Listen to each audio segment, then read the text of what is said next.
Hi hello welcome to India next. నేను మీ రాణి. ఏంటి ఈరోజు స్పెషల్ గా కనిపిస్తున్నాను అనుకుంటున్నారా? మరి స్పెషల్ గెస్ట్ ని ఇంటర్వ్యూ చేయాలంటే మరి స్పెషల్ గానే రెడీ అవ్వాలి కదా. సో మనతో పాటు యాక్టర్, యాంకర్ అండ్ అలాగే యాడ్ ఫీల్డ్ ఎక్స్పీరియన్స్ ఉంది ఆయనకి, కమేడియన్ గా అండ్ అలాగే చిన్న కుక్కరీ షోస్ లో కూడా మనని చాలా కడుపుబ్బా నవ్వించారు. సో ఆయన మనతో పాటు ఉన్నారు. ఆయన ఎవరో కాదు, కిషోర్ దాస్ గారు. సో ఆయనతో చిన్న చిట్ చాట్. నమస్తే సార్.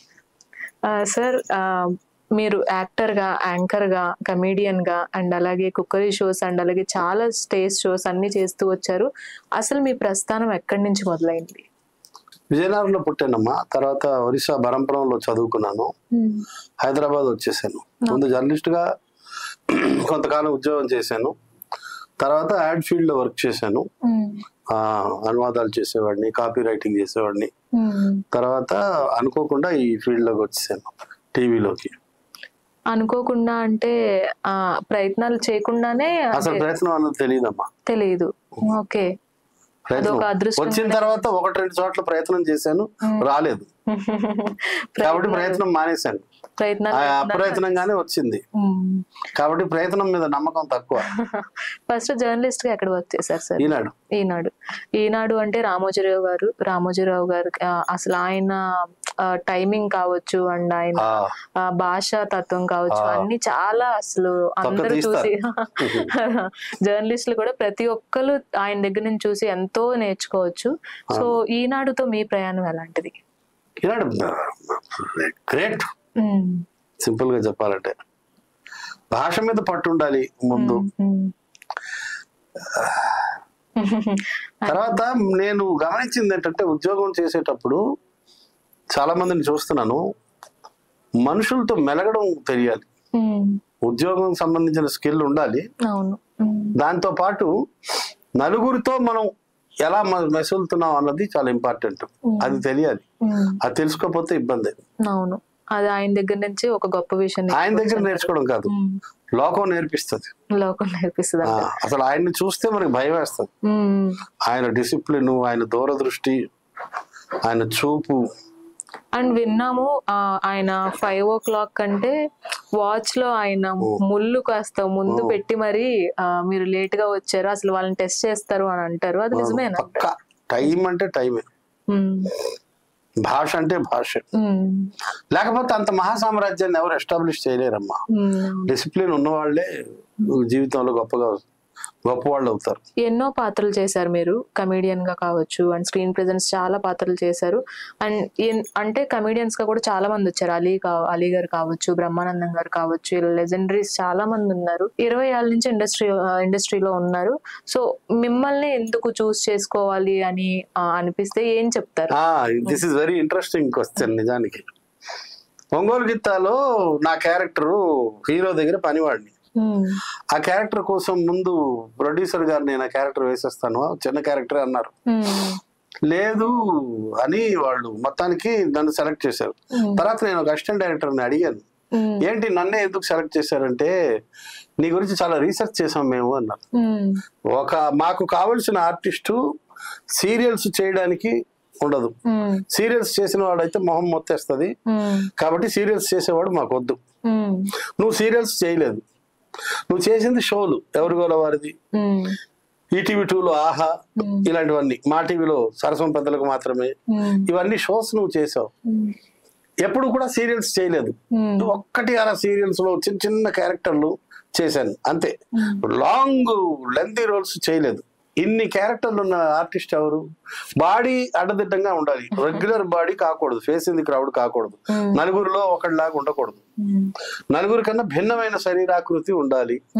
ఇన్ని ఆంక్షలు పెట్టాడట డైరెక్టర్ గారు. చాలా మందిని అనుకున్నారు కానీ తెలుగులో ఎవరు కనపడలేదట. తమిళంలో ఒక్కరెవరో కనిపించారట ఆర్టిస్టు. అతన్ని కాంటాక్ట్ చేస్తే అతని డేట్లు దొరకలేదట. అప్పుడు ఈ అసిస్టెంట్ డైరెక్టర్లు అందరూ రీసెర్చ్ చేసి వెతికి నన్ను పట్టుకున్నారు. నన్ను పట్టుకుని సెలెక్ట్ చేశారు. మేనేజర్ ఒకరోజు నాకు ఫోన్ చేశాడు, అయ్యా నేను ఇట్లా ఫలానా మేము ఒక సినిమా తీయబోతున్నాము ఒంగోలు గిత్త అని, దాంట్లో ఒక రోల్ ఉంది చిన్నది, ఒక 4-5 రోజుల క్యారెక్టర్, మీరు చేస్తారా రండి అన్నారు. వచ్చాను, మాట్లాడాను. నాకు అప్పటికే టీవీ 9లో ఎవరి గల వారిదిలో 10,000 ఇస్తున్నారు రోజుకి, ఒక్క ఎపిసోడ్కి. ఆయన 1000 రూపాయలు ఇస్తా అన్నాడు. చాలా ఎక్కువ కదా, స్విస్ బ్యాంక్ లో తీసుకోరు అంత ఎక్కువ డబ్బు. చాలా పెంచేశారు. నేను ఇప్పుడే వస్తానండి, బాత్రూమ్కి వెళ్తానని చెప్పి ఇంటికి వచ్చాను. వాళ్ళు వారం రోజులు ఆగారు, నేను మళ్ళీ ఫోన్ చేయలే. వారం తర్వాత వాళ్ళు మళ్ళీ ఫోన్ చేశారు. ఫోన్ చేసి కొంచెం రండి అంటే నేను రానండి, మీరు చెప్పే రెమ్యునరేషన్ నాకు యాక్సెప్టబుల్ గా లేదు, లేదు ఒకసారి రండి మాట్లాడదాం అన్నాడు. కో డైరెక్టర్ ఎవరు ఫోన్ చేస్తే వచ్చాను, మళ్ళీ వెళ్ళాను. వెళ్తే అది కాదండి, లాంగ్ రోల్ కొంచెం పెద్ద రోల్ ఇది, మీకు 5-6 రోజులు ఉంటుంది, మీకు ఒక రోజుకి 10,000 ఇస్తున్నారు, అది వేరే విషయం. మాది ఒక వారం ఉండొచ్చు, 10 రోజులు ఉండొచ్చు, 8 రోజులు ఉండొచ్చు, మీకు రోజుకి ఒక 3,000 ఇస్తాము, చాలా ఎక్కువ సార్ అన్నా. ఇప్పుడే బాత్రూమ్కి వెళ్ళి వస్తానండి అని మళ్ళీ వచ్చేసారు. మూడోసారి మళ్ళా ఫోన్ చేశారు. ఒక వారం 10 రోజులు ఆగి వాళ్ళు ఎదురు చూశారు, 3,000కి నేను అట్రాక్ట్ అవుతానేమో అనుకుని మళ్ళా ఒక 10 రోజులు ఆగి మళ్ళా ఫోన్ చేశారు. ఫోన్ చేసి దాస్ గారు ఒకసారి రండి అంటే మళ్ళీ ఫోన్ చేయకండి సార్ అని చెప్పారు. దయచేసి మళ్ళీ ఫోన్ చేయకండి, ఈ నా వల్ల కాదండి, నా రేటుకి మీరు చూడడం లేదు, మీ రేటుకి నేను దిగి రాలేను, మన ఇద్దరికి మ్యాచ్ అవ్వట్లేదు బేసిక్ గా, కాదండి. ఇదంతా ఎవరు చేస్తారో తెలుసా, మా ఈ మేనేజర్లు. యజమాని అట్లా ఉండడు, ప్రొడ్యూసర్ కింద చాలా హాయిగా డబ్బులు ఇస్తారు. ఇవ్వండి అయ్యా యాక్టర్లకి, ఇస్తేనే బాగా చేస్తారని చెప్తారు వాళ్ళు. వీళ్ళు మధ్యలో ఏం చేస్తారంటే, నేను ఫలానా ఆర్టిస్ట్ కి రేట్లు తగ్గించేసి మీ కంపెనీకి ఇంత మిగిల్చానండి, నాకు బోనస్ ఇవ్వండి. ఇలాంటి వాళ్ళు ప్రతి ఆర్గనైజేషన్ లో ఉంటారు. వాళ్ళ వల్ల మేనేజరియల్ క్యాడర్ లో ఉండేవాళ్ళు చేసే జిమ్మికే ఇది, నాకు ఇప్పుడు అర్థమవుతుంది. కాబట్టి మేనేజర్లతో మనం జాగ్రత్తగా ఉండాలి, వాళ్ళ మీద పట్టు సాధించాలి, అది జీవితంలో నేర్చుకో అన్నది నాకు అర్థమైంది. మళ్ళీ పిలిస్తే నేను రానంటే అన్నాను. అప్పుడు ఒక కో డైరెక్టర్ లైన్ లో తీసుకుని నేను కో డైరెక్టర్ మాట్లాడుతున్నాను, మిమ్మల్ని హ్యాండిల్ చేయడం మా వల్ల కావట్లేదండి, మా డైరెక్టర్ గారు మీతో డైరెక్ట్ గా మాట్లాడతానంటున్నారు అంటే, డైరెక్టర్ గారు పిలుస్తున్నారంటే హీస్ గాడ్. యాక్టర్ కి దేవుడు డైరెక్టరే, not the producer, not anyone else. వస్తానండి అన్న. వెంటనే డైరెక్టర్ గారిని కలిస్తే, నీ పేరు తెలుసా ఈ సినిమాలో అన్నాడు. తెలియదు సార్ అంటే, నువ్వు పావు రమ్ము తాగి గోలగోల చేస్తుంటావు, నీ పేరు పావురం, హీరో పేరు వైట్. ఎంత ముచ్చటేసింది ఆ 2 పేర్లు వినంగానే, నాకు భలే ఇంట్రెస్ట్ కలిగింది. చాలా మంచి క్యారెక్టర్ దాసు, చెయ్యి, కాదనుకో, నీకు అంత తక్కువ డబ్బులు అయితే కాదులే కానీ నీకు నువ్వు హ్యాపీ ఫీల్ అయ్యేంత డబ్బులు నేను ఇప్పిస్తాను, డోంట్ వరీ, నీకు ఎంత కావాలో నీ మనసులో అనుకుంటావు నేను ఊహించాను, నేను అంతవరకు ఇప్పిస్తాను, డోంట్ వరీ, దాని గురించి ఎక్కువ ఆలోచించుకో, ఒక 500 1000 ఎక్కువ అయినా తక్కువ అయినా ఫీల్ కాకు, నా కోసం చేయవయ్యా అన్నాడు ఆయన. అండ్ ఆ క్యారెక్టర్ మిమ్మల్ని ఎత్తుక్కుంటూ వచ్చిన దానికి మెయిన్ రీజన్ గా విభిన్నమైన శరీర ఆకృతి అని కూడా చెప్పారు మీరు. అవును, అంటే నేను మీకు ఈ క్వశ్చన్ అడిగే అంత అనుభవం కూడా నాకు లేదు, కానీ అంటే అడిగేస్తున్నారు కానీ అడగాలి కదండి. అది అంటే మీ శరీర ఆకృతి గురించి చాలా మంది అంటే ఇలా ఎగతాళి చేసిన వాళ్ళు ఉంటారు, అరే అని, అది చాలా ప్లస్ పాయింట్ మీకు చెప్పాలి అంటే. బాడీ షేమింగ్ చూస్తూనే ఉంటాం. అలా లావుగా ఉన్నారనే కాదు, ఒక అమ్మాయి అందంగా లేకపోయినా సరే, అమ్మాయిలైనా సరే అలా ఈప్ టీజింగ్ చేసేవాళ్ళు, షేమ్ చేసేవాళ్ళు ఉంటారు. సో అలాంటివి మీరు ఏమన్నా ఎదుర్కొన్నారా? లేదు, నా ఫేస్ అమాయకమైన ఫేస్ కదా, అంత క్యూట్ గా ఉంటే బండరాయాలా అంటారు ఫ్రెండ్స్.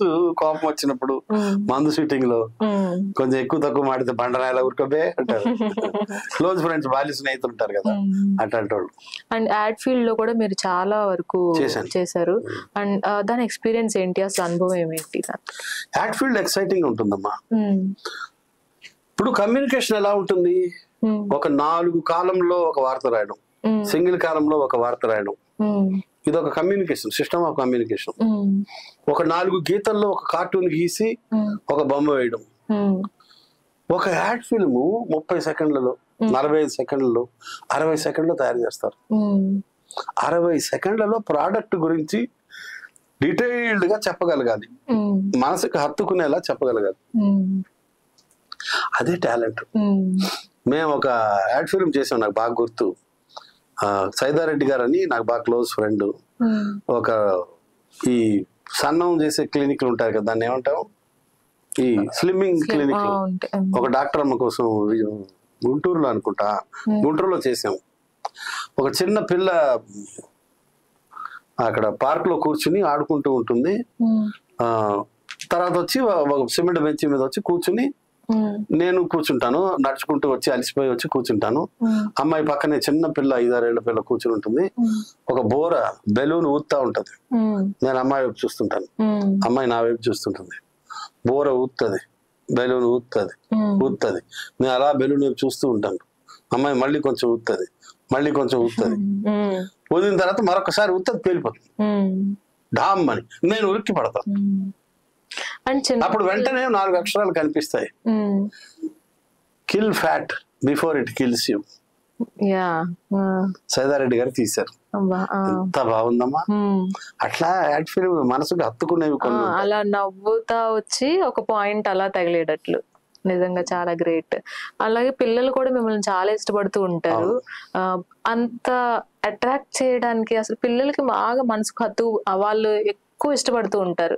దాన్ని మీరు ఎలా తీసుకుంటారు? బానే ఉంటది కదా పిల్లల కంపెనీ. మనందరిలోకి పెద్దవాళ్ళు ఉంటాము, మనం పెద్దవాళ్ళు ఉంటాం, మిడిల్ ఏజ్ వాళ్ళు ఉంటాం, యూత్ ఉంటారు. అందరిలోకి గొప్ప వాళ్ళు ఎవరు తెలుసా? పిల్లలు. కారణం ఏంటంటే పిల్లల్ని మీరు అడవిలో వదిలేసినా కూడా దే ఆర్ హ్యాపీ ఆల్వేస్. దైవ మనస్కులు అంటారు వాళ్ళు. ఏ క్షణమైనా సరే చిన్న పిల్లలు ఎక్కడున్నా సరే మనం తిట్టినా కొట్టినా 5వ నిమిషంలో మళ్ళీ వాళ్ళ లోకంలో వాళ్ళు వెళ్ళిపోయి చాలా ఆనందంగా బతుకుతారు. వాళ్ళు గొప్పవాళ్ళం, మనం గొప్పవాళ్ళమా? వాళ్ళే గొప్ప. ప్రతి చిన్న పిల్లాడు గొప్పవాడే, ప్రతి చిట్టి పాప చిట్టి తల్లి గొప్పది. ఎందుకంటే they make every moment happy, they are happy every moment. వాళ్ళకి ఇంకోటి తెలీదు. కాబట్టి మనం ఎంత నేర్చుకోవాలి పిల్లల దగ్గర. మనకి వయసు పెరిగే కొద్దీ, అనుభవాలు పెరిగే కొద్దీ, కష్టాలు పెరిగే కొద్దీ, కాంప్లికేషన్లు పెరిగే కొద్దీ వి బికమ్ సీరియస్. స్వార్థం కూడా పెరుగుతూ వస్తుంది. స్వార్థం ఇంకా అది నెక్స్ట్ ఆస్పెక్ట్. అట్లా ఎవ్రీ మూమెంట్ హ్యాపీ మూమెంట్ అవ్వడం అన్నది గొప్ప విషయం. చాలా గ్రేట్ అండి. నన్ను చాలా మంది అంటారు, నువ్వు ఇంకా చిన్నపిల్లాడివిరా, పెరగలేదురా, బాడీ పెరిగింది కానీ మైండ్ పెరగలేదురా అంటుంటారు. అలా ఉండటం కూడా ఒక గొప్ప విషయమేనండి. నిజంగా ఎంతమంది ఉంటారు, ఎప్పుడు స్వార్థంతో నిండిపోయిన ప్రపంచంలో ఉంటున్నాము. స్వార్థం నిజంగా వాళ్ళ వాళ్ళ పరిస్థితులు. అవును, పరిస్థితులను రీత్యా కావచ్చు, ఇంకా ఇతరత్యా కావచ్చు, వస్తూనే ఉంటాయి. అండ్ అలాగే మీరు ఎన్నో పాత్రలు వేశారు అండ్ కనిపించారు కూడా, మాకు అలరించారు. సో ఆ పాత్రలో మీకు నచ్చిన పాత్ర ఏంటి, ఎందుకు అంత ఇష్టం మీకు? నేను బాగా ఎంజాయ్ చేసిన పాత్ర అంటే టీవీలో ఎవరు కూడా వారిది మంచి బాగా ఎంజాయ్ చేశాను. బాగా ఇష్టంగా ఒక 5 సంవత్సరాలు ఎవ్రీ వీక్ మేము చేసాం. మొదట్లో బిగినింగ్ లో 2 నెలలు డైలీ చేసాం, 60 రోజులు. తర్వాత 60 రోజుల్లో అందరూ సిక్ అయ్యారు. ఎవడో ఒకడు సిక్ అవుతూనే ఉన్నాడు మధ్య మధ్యలో, ఒక్కో రోజు. దేవుడు ఎంతటి దయామయుడు, నేను సిక్కాల. ఒక్క రోజు కూడా నేను సిక్ కాలేదు. మా డైరెక్టర్ గారు అంజద్ బాబు గారని, రైటర్ డైరెక్టర్ 2 ఆయనే. ఆయన చెప్పారు, దాసు నీ మీద నాకు భయం ఉంది, సిక్ అవుతావేమో, మనం రోజు చేస్తున్నాము అంటే దేవుడు దయ, నేను ఒక్కడే సిక్ కాలేదు. మధ్య మధ్యలో ఒక్కొక్కడు ఆబ్సెంట్ అవుతున్నారు కానీ నేను కాల. అట్లా భలే ఇంట్రెస్టింగ్ గా జరిగింది. ఆ క్యారెక్టర్ లో వేరియేషన్లు ఎక్కువ, రకరకాలు. ఒకరోజు రైతుగా, ఒకరోజు డాక్టర్ గా, ఒకరోజు కొద్దావుడిగా, ఒకరోజు ఆంటీగా, ఒకరోజు అక్కగా, ఒకరోజు చెల్లిగా, ఆడవాళ్ళు వేషాలు వేసుకుంటూ ఇలా రకరకాలు చేశాను అనమాట. చాలా ఎంజాయ్ చేస్తూ చేశారు, విపరీతంగా టీవీలో ఎంజాయ్ చేసింది. అయితే నా మనసుకి ఇష్టమైన క్యారెక్టరు, నా మనసుకు నచ్చిన క్యారెక్టర్ అంటే మాత్రం నేను మా టీవీలో బిగినింగ్ లో 2003 నుంచి 2005 వరకు ఒక షో చేశాను, సరసం పెద్దలకు మాత్రమే అని. అడల్ట్ జోక్స్ చెప్పేవాడిని. నాకు వ్యక్తిగతంగా భలే ఇంట్రెస్ట్, ఇష్టమైన subject. I love that subject. ఇది షో ఆనందంగా ఉంటుంది, విపరీతమైన ఎవరిగోల వారిది ఏంటంటే పాపులర్ షో, అందరు చూస్తారు. కానీ 2003లో అస్సలు బూతు మాట్లాడడానికి లోకం భయపడే రోజుల్లో నేను బూతు జోకులు చెప్పేవాడిని. అర్ధరాత్రి 12:30కి శనివారం పూట అందరూ టీవీకి అతుక్కుపోయేవాళ్ళు.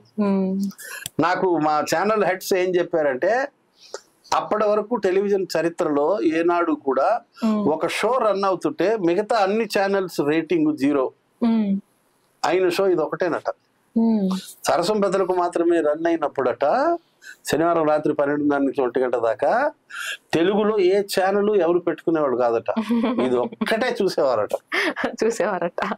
అంత గొప్ప షో అది. నేను అందుకే వ్యక్తిగతంగా అతి ఉత్సాహంతో చేసిన షో అది. అంటే ఎవరి వాళ్ళ వారిది బాగా ఉత్సాహంగా చేశాను, నో డౌట్. కానీ నా బిగినింగ్ ఆఫ్ ది కెరీర్ సరసం పెద్దలకు మాత్రమే. ఓకే. ఆయన రాసిచ్చేవారు పాత పద్యాలు, ఎక్కడెక్కడో శీస పద్యాలు, కంద పద్యాలు అవన్నీ రాసుకొచ్చేవాడు. కంటదా పెట్టలేక చచ్చేవాడిని నేను. అవన్నీ బట్టి పట్టి చెప్పాలి, బట్టి పట్టి చెప్పేవాడిని. గొప్ప షో అండి, గొప్ప స్క్రిప్ట్. వాళ్ళే అసలు మేము ఎంత ఎంజాయ్ చేసేవాళ్ళమో. మాకు కెమెరామెన్ జయరామ్ అని ఒక ఆయన ఉండేవారు, ఎంత కోఆపరేట్ చేశాడంటే ఆయన. బా అసలు నారుమంచి గారు డైరెక్టర్ అన్నమాట. అసలు ఎంజాయ్మెంట్ అంటే ఎంజాయ్మెంట్ అదే. అండ్ అలాగే కుక్కరీ షోస్ లో కూడా మీరు చేయడం జరిగింది ఈటీవీ. నేను మొట్టమొదటి మగ యాంకర్ నమ్మా. నేను వచ్చే వరకు వంటల కార్యక్రమంలో మగవాడు లేడు. అప్పటి వరకు ఆడవాళ్ళు స్టూడియోల్లో వంటలు చేస్తున్నారు. ఆ కార్యక్రమాలు అలా జరుగుతున్నాయి. ఫస్ట్ టైం వడ్డేపల్లి శ్రవణ్ అనే అబ్బాయి రామోజీరావు గారి దగ్గర ఒక కాన్సెప్ట్ తీసుకొచ్చి పెట్టాడు. ఏమండి, ఒక మగవాడు కావాలి నాకు, నేను వంట కార్యక్రమం చేయిస్తాను, రోడ్ల మీదకి తీసుకెళ్తాను, హోటళ్ళకి తీసుకెళ్తాను, ఇళ్లకి తీసుకెళ్తాను, కొండలకు తీసుకెళ్తాను, గుట్టలకు తీసుకెళ్తాను, వంట కార్యక్రమాన్ని రోడ్డు పాలు చేస్తాను, వీధి పాలు చేస్తాను, నాకు అనుమతి ఇవ్వండి అని అడిగితే రామోజీరావు గారు ఓకే చెయ్యి, వెతుకు యాంకర్ ని అంటే ఆయన ఎవరితోనో డిస్కస్ చేస్తే శాస్త్రి గారు ఏమో సజెస్ట్ చేశారు, ఇలా కిషోర్ దాస్ అని ఒకడు ఉన్నాడు అని పెట్టుకోండి అని. సంస్థలో ఒకళ్ళిద్దరు వ్యతిరేకించారు, కిషోర్ దాస్ ఫలానా అని. ఆ వంటల కార్యక్రమాన్ని నన్ను సెలెక్ట్ చేశారు. అక్కడ తారా సితారా అనే హోటల్స్ ఉంటాయి, అక్కడ ఊరికే పైలట్ షూట్ చేశారు. ఆ డైరెక్టర్ శ్రవణ్ అనే కురవాడు నా దగ్గరికి వచ్చి, ఇవి సామాన్లు ఉన్నాయి, ఇతను వంట చేస్తాడు, నువ్వు పక్కన నిలబడి మాట్లాడు, నువ్వేం చేస్తావో నాకు తెలియదు, నువ్వు ఏం మాట్లాడతావో నాకు తెలియదు, ప్రేక్షకుడు రిమోట్ చేత్తో పట్టుకోకూడదు, ప్రేక్షకుడి దృష్టిని నువ్వు పట్టుకొని పెట్టుకోవాలి.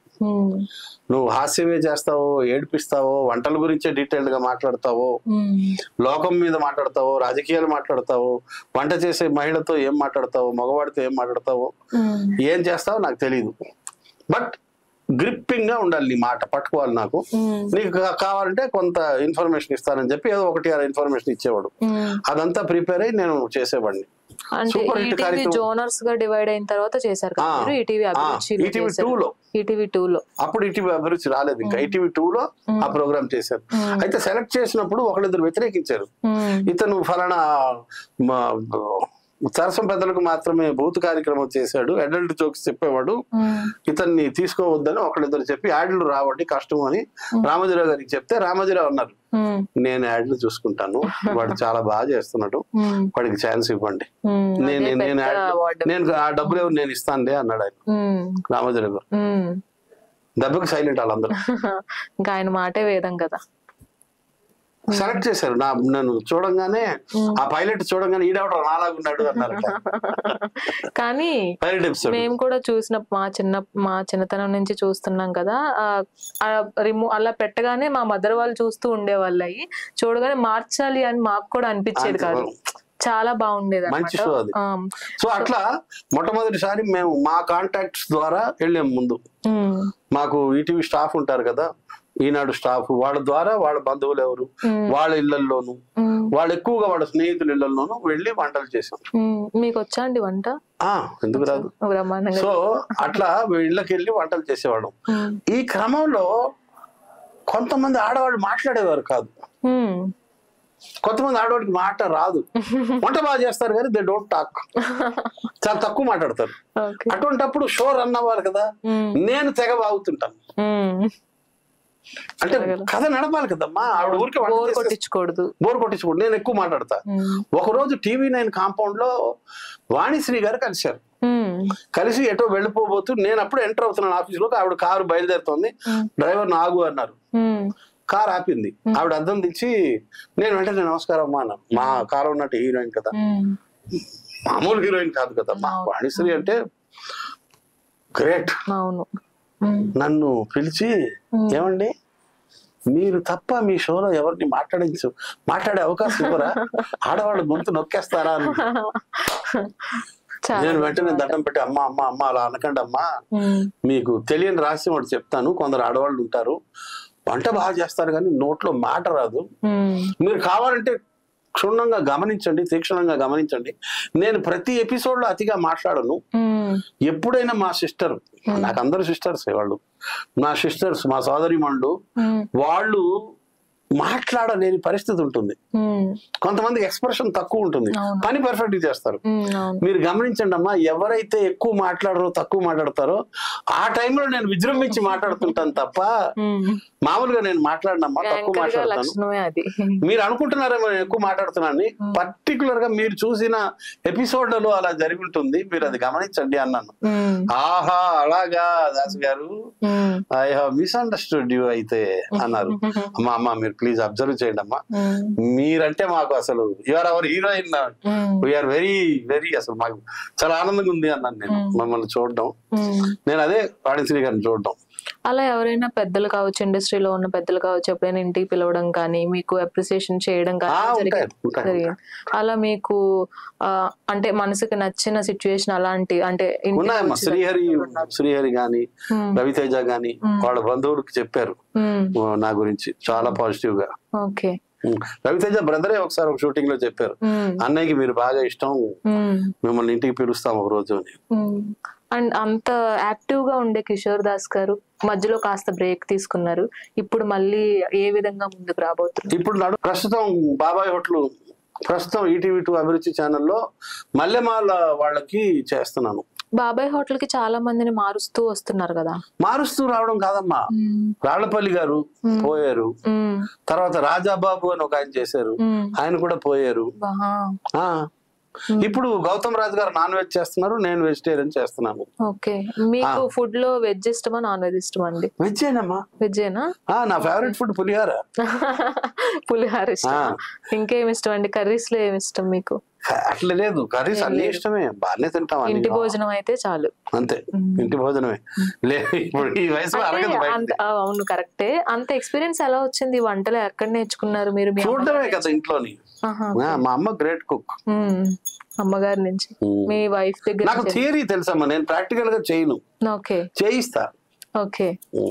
నేను ప్రాక్టికల్ గా దిగి లొంగి చేయడం అనేది చాలా అరుదుగా. అవును, ఇప్పుడు కుక్కరీ షోస్ కూడా చాలా ఫేమస్ అయిపోయినాయి బాగా. మా ప్రోగ్రాము బాగా ఇన్నోవేటివ్, మా వంటలు కొంచెం చాలా రీసెర్చ్ ఉంటది. మాకు వంటల టీం ఉంది, ఒక టీం 3-4 ఉన్నారు, వాళ్ళు ఆ పని మీదే ఉంటారు. కానీ హోమ్లీ ఫీలింగ్ కలిగిస్తారు, అన్ని కుక్కరీ షోస్ లా కాకుండా హోమ్లీ ఫీలింగ్ వచ్చేటట్లు ఉంటది. సో దానికి ఎలాంటి చేయాలి కదా, చేయాలి కదా, అదే మన టాలెంట్. బాబాయ్ హోటల్ కాకుండా ఇంకేంటండి ప్రెసెంట్? ఇప్పుడు అమర్దీప్ సినిమా ఒకటి వస్తుంది, దాంట్లో యాక్ట్ చేస్తున్నాను. తర్వాత హిప్పీ సినిమా కూడా నందు గారు అని ఉన్నారు, ఆయన ఒక సినిమాలో వేషం ఉందని చెప్పారు. ఈ మధ్య 1-2 యాడ్ ఫిల్మ్లు కూడా చేశాను, వస్తున్నాయి, ఉన్నాయి, జరుగుతున్నాయి. అండ్ ఇండస్ట్రీకి ఇప్పుడు చాలా మంది వస్తుంటున్నారు, ఫెయిల్యూర్స్ చూస్తున్నారు, సక్సెస్ చూస్తున్నారు, ఒక సినిమాకే వెనక్కి తిరిగి వెళ్ళిపోయేవాళ్ళు ఉంటున్నారు. సో డిప్రెషన్ లోకి వెళ్ళిపోతూ ఉంటారు అలాంటి వాళ్ళు. సో అలాంటి వాళ్ళకి ఏదైనా మెసేజ్ ఇవ్వాలి అనుకుంటే? డిప్రెషన్ ఎందుకమ్మా, మనం డిప్రెషన్ ఎందుకు? నన్ను చాలా మంది అడుగుతుంటారు, మీరు హైలీ టాలెంటెడ్ కదా, మీరు బాగా వర్క్ చేస్తారు, మంచి టాలెంటెడ్, మీ ఫేస్ లో అన్ని రకాల ఎక్స్ప్రెషన్లు పలుకుతాయి, మీ కామెడీ టైమింగ్ బాగుంటుంది, ప్రజలు మిమ్మల్ని ఇష్టపడతారు, మీకు ఎందుకు సినిమాలు పాడలేదు అంటారు. పైన ఒకడు ఉంటాడు, కూర్చొని రాస్తుంటాడు, అక్కడ పెద్ద కంప్యూటర్ ఉంటది, ఇవన్నీ ల్యాప్టాప్లు, చిన్న చిన్న కంప్యూటర్లు, పైన పెద్ద కంప్యూటర్, చాలా పెద్ద కంప్యూటర్ ఉంటది.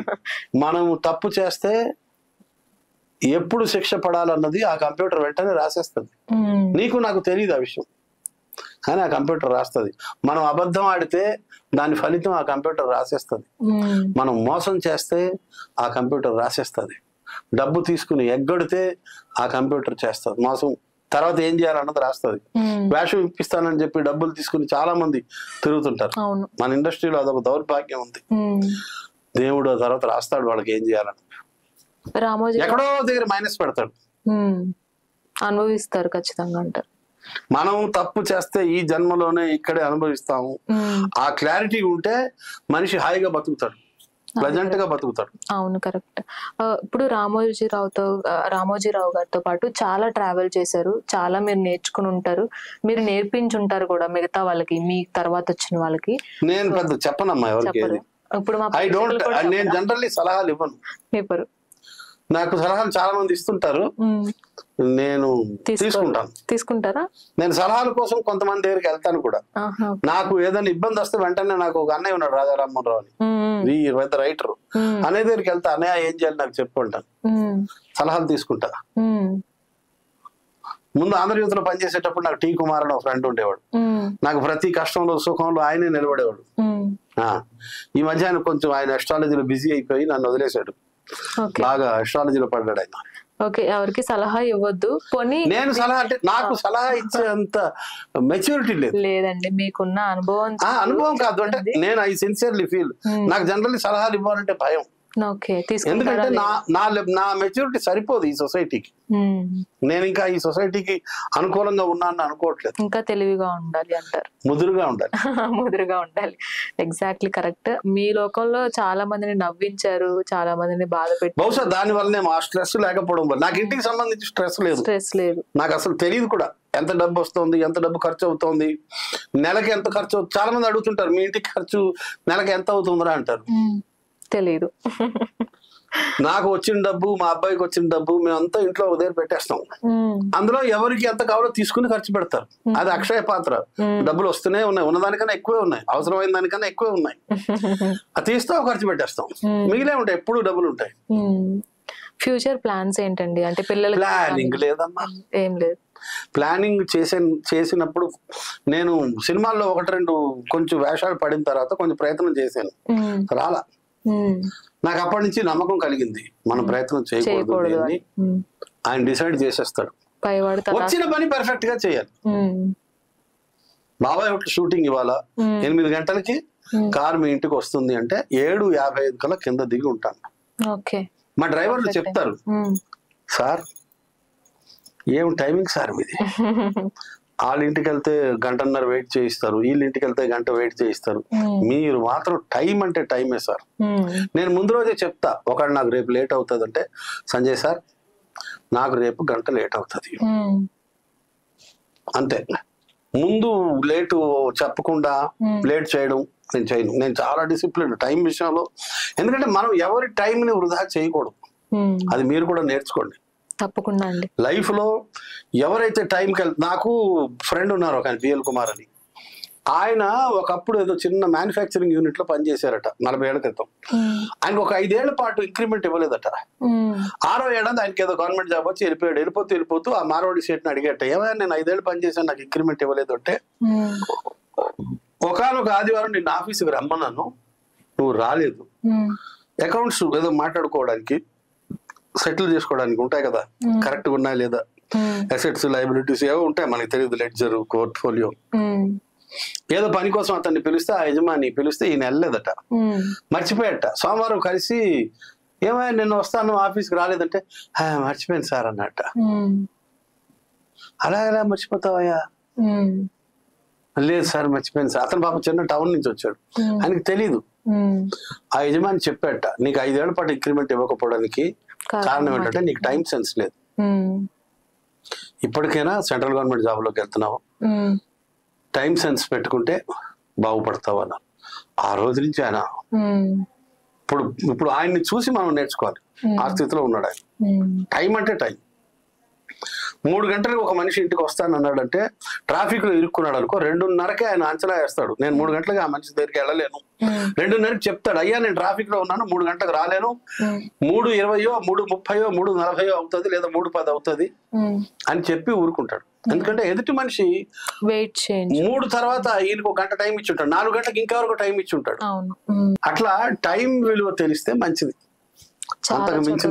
చాలా చక్కగా చెప్పారు. అండ్ ఇప్పుడు అడిగిన ప్రతి ప్రశ్నకి మంచి సమాధానాలు చెప్పారు. అండ్ మాకు తెలియని వాటి గురించి కూడా మీరు చెప్పారు. ఇలాగే మీరు ఇంతే బ్రైట్ గా అందరిని నలుగురిని నవ్విస్తూ, ఇలాగే మంచి మంచి వంటకాలను అందరికి పరిచయం చేస్తూ, మంచి మంచి సినిమాలు చేస్తూ మా ముందు ఉండాలని మేము కూడా అనుకుంటున్నాము. చాలా సంతోషం అండి. చూసారు కదా కిషోర్ దాస్ గారి గురించి మనం ఆయన చాలా చోట్ల చెప్పే ఉంటారు. సో ఈ కొంత టైం మనకిచ్చి ఆయన విలువైన సమయాన్ని మనతో ఆయన ఎన్నో విషయాలు పంచుకున్నారు. సో ఇలాంటి మరిన్ని వీడియోస్ తో మళ్ళీ మీ ముందుంటాను. అప్పటి వరకు బాయ్ బాయ్.